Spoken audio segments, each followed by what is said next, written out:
তলাবু কাসবিল হালালি ফারিদাতুন বাদাল ফারিদা। ফরজ ইবাদতের পরে হালাল রিজিক অন্বেষণ করাও আরেকটা ফরজ। সুবহানাল্লাহ বলেন, কথা বুঝে আসছে? ফরজ ইবাদতের পরে হালাল রিজিক অন্বেষণ করাও কি ফরজ। এই জন্য আল্লাহ রাব্বুল আলামিন তিনটি জাতির খাবার আল্লাহ তিনভাবে পৌঁছাইয়া দেন। কয়টা জাতির? তিন জাতির খাবার আল্লাহ তাআলা তিনভাবে তাদের কাছে পৌঁছাই দেয়। যেমন উদ্ভিদের খাবার। উদ্ভিদ দেখবেন এরা চলাফেরা করতে পারে না, এরা চাকরি বাকরি করতে পারে না। কোনোদিন দেখছেন কোনো উদ্ভিদ বা কোনো গাছ এক স্থান থেকে অন্য স্থানে একজনের কাছ থেকে আরেকজনের কাছে গিয়ে খাবার চাইছে? দেখছেন কোনোদিন? আল্লাহ রাব্বুল আলামিন বলেন, তোমরা যেহেতু চলাফেরা করতে পারো না, তো তোমাদের খাবার আমি আল্লাহ তোমাদের জায়গায় পৌঁছে দিব। সুবহানাল্লাহ বলেন। তারা শিকড় দ্বারা মাটি থেকে খাবার সংগ্রহ করে এবং আমরা যেই কার্বন ডাই অক্সাইড ত্যাগ করি এইটা তারা সালেক সংশ্লেষণের মাধ্যমে পাতার সাহায্যে তারা এইটা শুষে নেয় আর অক্সিজেন ত্যাগ করে, যেটা আমরা ব্যবহার করে থাকি। যদি এমন হতো 1 ঘন্টার জন্য উদ্ভিদগুলা অক্সিজেন সরবরাহ বন্ধ করত আর কার্বন ডাই অক্সাইড গ্রহণ যদি না করত, তাহলে একটা সেকেন্ডও পৃথিবীর কোনো প্রাণী বেঁচে থাকতো না, ধ্বংস হয়ে যেত।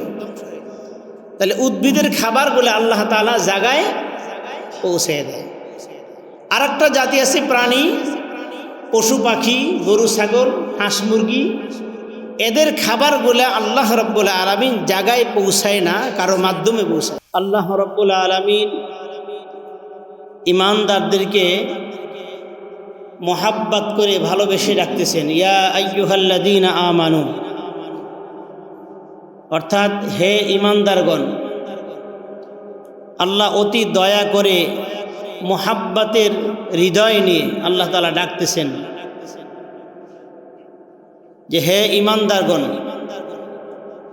তোমরা যারা ঈমান আনয়ন করেছো তোমাদের জন্য বলছি। আল্লাহ বলতেছেন, কুলু মিন তাইয়্যিবাতি, তোমরা উত্তম হালাল রিজিক ভক্ষণ করো। কাদেরকে বলছে? কথা মনে হয় বোঝেন নাই। কাদেরকে বলছে? ইমানদারদেরকে বলছে। এখানে যদি কোনো কাফের বেঈমান থাকেন তাদের জন্য এই আয়াত নয়। কাদের জন্য? ইমানদারদের জন্য। তারা আমরা ইমানদার না বেঈমান? তাহলে আমাদের জন্য এই আয়াতটা আল্লাহ তাআলা বললেন, ইয়া আইয়ুহাল্লাযীনা আমানু, হে ইমানদারগণ, কুলু মিন তাইয়্যিবাতি মা রাযাকনাকুম, আমি তোমাদেরকে যেই রিজিক দিয়েছি সেই রিজিক থেকে তোমরা উত্তম এবং হালাল রিজিক ভক্ষণ করো। ওয়াশকুরু লিল্লাহ, আর আল্লাহ তাআলার শুকরিয়া আদায় করো। ইন কুনতুম ইয়াহু তা'বুদুন, তোমরা যদি একমাত্র কেবলমাত্র আল্লাহ তাআলারই ইবাদত করে থাকো, তাহলে তোমাদের জন্য এই উপদেশ, হালাল রিজিক ভক্ষণ করো, উত্তম রিজিক ভক্ষণ করো। আয়াতের সরল অনুবাদ, রাসূল সাল্লাল্লাহু আলাইহি ওয়াসাল্লাম বলেন, ইয়াতি আলান নাস জামান, অতি শীঘ্রই, অতি তাড়াতাড়ি আমার উম্মতের কাছে এমন একটা সময় চলে আসবে। ইয়াতি আলান নাস জামান, এমন একটা সময় চলে আসবে, লা ইউবালিল মারউ মান আখাহা মিনহু হালালাম মিনাল হারাম, মানুষের কাছে এমন একটা সময় অতি শীঘ্রই চলে আসবে, মানুষ হালাল হারাম ভেদাভেদ করবে না, যা পাবে তাই খাবে। সেই সময়টা আসছে না আসবে? জোরে বলেন না কেন? তাহলে এই সময়টা এখন চলতেছে। রাসূল বলেন, এমন একটা সময় আমার উম্মতের কাছে শীঘ্রই চলে আসবে যখন তারা হালাল হারাম বাছ বিচার করবে না, যা পাবে তাই খাবে। আচ্ছা বলেন তো, যা পাবে তাই খাবে, এটা কার স্বভাব? চতুষ্পদ প্রাণী অর্থাৎ কুকুরের স্বভাব, যা পাবে তাই খাবে। কুকুরের সাথে আমাদের সাথে অনেক দিকটা মিল আছে। দেখেন, কুকুরও শ্বাস প্রশ্বাস বক্ষণ করে, আমরাও করি। কুকুরও চলাফেরা করে, আমরাও করি। কুকুরেও ঘুমায়, আমরাও ঘুমাই। ওরও চোখ আছে, আমারও চোখ আছে। এই দিকটা মিল আছে কিনা? কিন্তু ও খায়, আমিও খাই। সেও বাচ্চা প্রসব করে, আর মানব জাতীয় কি করে? বাচ্চা প্রসব করে। কিন্তু কুকুর এইটা বাজ বিচার করে না, এইটা কি তার জন্য হালাল না হারাম, এইটা বাজ বিচার করে না। সে পায়খানা পাইলেও পায়খানাও খায়, আর বিরিয়ানি পাইলেও বিরিয়ানিতেও মুখ দেয়। পার্থক্য কোথায়? পার্থক্য শুধু চতুষ্পদ জানোয়ার হালাল হারাম ভেদাভেদ করবে না, যা পাবে তাই খাবে, এটাই তার স্বভাব। আর মানুষের স্বভাব যা পাবে তাই খাবে না। আল্লাহ রাব্বুল আলামিন তাকে খাবার ভক্ষণ করার জন্য একটা নীতি, একটা রীতি নির্ধারণ করে দিয়েছে। আল্লাহ তাআলা বলেন, কুলু মিন তাইয়্যিবাতি মা রাযাকনাকুম, আমার দেওয়া রিজিক থেকে উত্তম রিজিকগুলা তোমরা ভক্ষণ করো।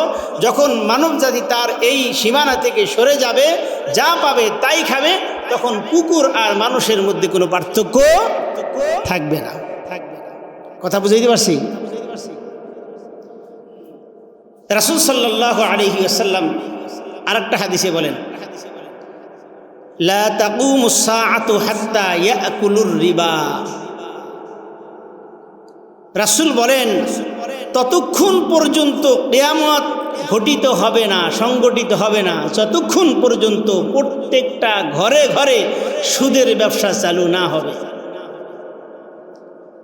বুঝে থাকলে বলেন, সুদের ব্যবসা আমাদের সমাজের মধ্যে আছে কি নাই? প্রত্যেকটা মহল্লায় আছে কি নাই? তাহলে কিয়ামতও খুব সন্নিকটে, খুব সন্নিকট। আল্লাহ রাব্বুল আলামিন বলেন, 4টি অপরাধের কারণে আল্লাহ রাব্বুল আলামিন ইহুদিদের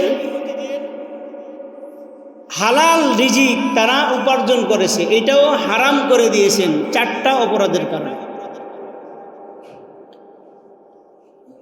কি কি অপরাধ? আল্লাহ রাব্বুল আলামিন সূরা নিসার 160 এবং 161 নম্বর আয়াতে পরিষ্কারভাবে বলে দিয়েছেন। 4টা অপরাধের এক অপরাধ হচ্ছে ফাবিজুলমিন মিনাল্লাযীনা হাদু হাররামনা আলাইহিম তাইয়্যিবাতিন উহিল্লাত লাহুম। এই ইহুদিরা মানুষের উপর অন্যায়ভাবে জুলুম অত্যাচার করত, এই কারণে আল্লাহ তাআলা তাদের হালাল রিজিকগুলা হারাম করে দিয়েছে। 1 নম্বর কারণ, তারা কি করত? জুলুম করত। কি করত? জুলুম করত। পয়েন্টগুলো মনে রাখবেন। 2 নম্বর, আল্লাহ রাব্বুল আলামিন বলেন, অবিসদ্দিহিম আন সাবিলিল্লাহি কাসীরা, আর তারা মানুষকে আল্লাহ তাআলার পথ থেকে যে কোনো কলে কৌশলে ফিরে আনত। আল্লাহ তাআলার কথাগুলো তাদেরকে বলতে দিত না, বাধা দিয়ে রাখত, বিভিন্নভাবে বাধা দিত এবং আল্লাহ তাআলার রাস্তা থেকে মানুষকে সরাইয়া ডাইভার্ট করে অন্যদিকে নিয়ে যেত। 2টা কারণ। 3 নম্বর কারণ হচ্ছে ও আখযিহিমুর রিবা ওয়া ক্বাদ নুহু আনহু। 3 নম্বর কারণ হচ্ছে তারা সুদি লেনদেন করত, সুদ ব্যবসা করত। 4 নম্বর, আল্লাহ রাব্বুল আলামিন বলেন, 4 নম্বর হচ্ছে ও আকলিহিম আমওয়ালান নাস বিল বাতিল, অন্যায়ভাবে মানুষের সম্পদগুলো নিজের সম্পদ মনে করে তারা ভক্ষণ করত। কারণ কয়টা? 4টা কারণে ইহুদিদের হালাল উপার্জিত সম্পদগুলাও আল্লাহ তাআলা হারাম ঘোষণা করে দিয়েছেন। বুঝে থাকলে বলেন, 1 নম্বর কি ছিল? জুলুম, অত্যাচার, নিপীড়ন করা। 2 নম্বর, আল্লাহ তাআলার পথ থেকে মানুষকে ফিরেই রাখত। 3 নম্বর, সুদি ব্যবসা করত, সুদি লেনদেন করত। 4 নম্বর, অন্যায়ভাবে মানুষের সম্পদগুলা তারা ভক্ষণ করত। এই চারটা অন্যায়ের কারণে আল্লাহ রাব্বুল আলামিন তাদের হালাল উপার্জিত সম্পদগুলোও তাদের জন্য হারাম ঘোষণা করে দিয়েছিলেন। দলিল সূরা নিসা 160 এবং 161 নম্বর আয়াত। এই জন্য হালাল রিজিক ভক্ষণ করা, হালাল রিজিক তালাশ করা, এটা আল্লাহ তাআলার পক্ষ থেকে হুকুম, অর্থাৎ ফরজ। রাসূল আরেকটা হাদিসে বলেন, তলাবু কাসবিল হালালি ফারিদাতুন বা'দাল ফারিদা। ফরজ ইবাদতের পরে হালাল রিজিক অন্বেষণ করাও আরেকটা ফরজ। সুবহানাল্লাহ বলেন, কথা বুঝে আসছে? ফরজ ইবাদতের পরে হালাল রিজিক অন্বেষণ করাও কি ফরজ। এই জন্য আল্লাহ রাব্বুল আলামিন তিনটি জাতির খাবার আল্লাহ তিনভাবে পৌঁছাইয়া দেন। কয়টা জাতির? তিন জাতির খাবার আল্লাহ তাআলা তিনভাবে তাদের কাছে পৌঁছাই দেয়। যেমন উদ্ভিদের খাবার, উদ্ভিদ দেখবেন এরা চলাফেরা করতে পারে না, এরা চাকরি বাকরি করতে পারে না। কোনোদিন দেখছেন কোনো উদ্ভিদ বা কোনো গাছ এক স্থান থেকে অন্য স্থানে একজনের কাছ থেকে আরেকজনের কাছে গিয়ে খাবার চাইছে? দেখছেন কোনোদিন?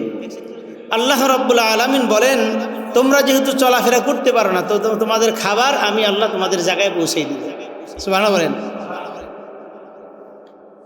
তারা শিকড় দ্বারা মাটি থেকে খাবার সংগ্রহ করে, এবং আমরা যেই কার্বন ডাই অক্সাইড ত্যাগ করি, এইটা তারা সালেক সংশ্লেষণের মাধ্যমে পাতার সাহায্যে তারা এইটা শুষে নেয় আর অক্সিজেন ত্যাগ করে, যেটা আমরা ব্যবহার করে থাকি। যদি এমন হতো 1 ঘন্টার জন্য উদ্ভিদগুলা অক্সিজেন সরবরাহ বন্ধ করত আর কার্বন ডাই অক্সাইড গ্রহণ যদি না করত, তাহলে একটা সেকেন্ডও পৃথিবীর কোনো প্রাণী বেঁচে থাকতো না, ধ্বংস হয়ে যেত। তাহলে উদ্ভিদের খাবারগুলো আল্লাহ তাআলা জায়গায় পৌঁছে দেয়। আর একটা জাতি আছে প্রাণী, পশু পাখি, গরু ছাগল, হাঁস মুরগি, এদের খাবারগুলো আল্লাহ রাব্বুল আলামিন জায়গায় পৌঁছায় না, কারো মাধ্যমে পৌঁছায়।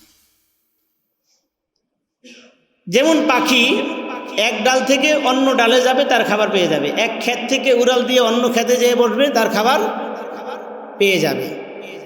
এর খাবারটা আল্লাহ তাআলা জায়গায় পৌঁছাইবে না, যে এখানে বসে আসো খাবার দিব না, একটু চেষ্টা করো।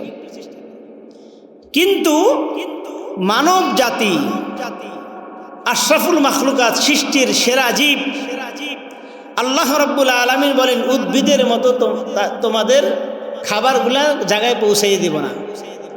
যদিও আল্লাহ রাব্বুল আলামিন তার নিজামের অতি একটু ব্যতিক্রম করে আল্লাহ রাব্বুল আলামিন কিছু কিছু মানুষের খাবার জায়গায় পৌঁছাইয়ে দিয়েছে, কিন্তু এটা আল্লাহর নিজাম না, আল্লাহ তাআলা পারে এটা দেখাইছে। যেমন মারিয়াম আলাইহিস সালাতু ওয়াস সালামের কামরার মধ্যে আল্লাহ তাআলা জান্নাতি খাবার পাঠাইছে। সুবহানাল্লাহ বলেন। তাকে ইনকাম করে নিতে হয় নাই। বনি ইসরাইলের যুগের কিছু কিছু পরিবারের খাবার আল্লাহ রাব্বুল আলামিন আসমান থেকে পাঠাইছে, কিন্তু আল্লাহ তাআলা এটা নিজাম নয়।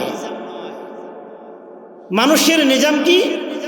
আল্লাহ রাব্বুল আলামিন বলেন তোমার মেধা শক্তি সব কিছু দিয়েছি, জ্ঞান বুদ্ধি বিবেক সব দিয়েছি, তোমার খাবার আমি জায়গায় পৌঁছাইব না, রাস্তায় হাঁটাচলা করলেও পাইবা না। নির্দিষ্ট হারে নির্দিষ্ট নিয়মে তোমাকে অর্জন করতে হবে তোমার খাবার। চাকরি বাকরি, ব্যবসা বাণিজ্য, এর মাধ্যমে তুমি তোমার খাবার সংগ্রহ করো। কাসবুল হালালি ফারিদাতুম বা'দাল ফারিদা। রাসূল সাল্লাল্লাহু আলাইহি ওয়াসাল্লাম বলেন ফরজ ইবাদতের পরে হালাল রিজিক অন্বেষণ করাও আরেকটা ফরজ।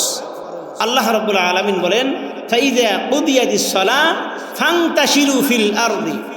সূরা জুমআর 11 নম্বর আয়াত। আল্লাহ তাআলা বলেন ফাইযা কুদিয়াতিস সালাহ, তোমাদের যখন আল্লাহ তাআলার হুকুম পরিপূর্ণ হয়ে যায়, ফাইযা কুদিয়াতিস সালাহ ফান্তাশিরু ফিল আরদি, আল্লাহ তাআলার হুকুম পরিপূর্ণ হওয়ার পরে তোমরা জমিনে ছড়াই পড়ো খাদ্যের অন্বেষণের জন্য। তাহলে খাদ্যের অন্বেষণ করাও কি ফরজ? আমার ভাইয়েরা, আজকের আলোচনা হবে যে মানুষ উত্তম রিজিক তালাশ করবে, এটা বাদ দিয়ে মানুষ কুকুরের মতো হায়না হয়ে গেছে, যারা সুদ, ঘুষ, জেনা, ব্যভিচার, হালাল হারাম কিছুই চিনবে না, সে যা পাবে তাই খাবে। এর মধ্যে সবচাইতে অন্যতম হচ্ছে সুদের ব্যবসা।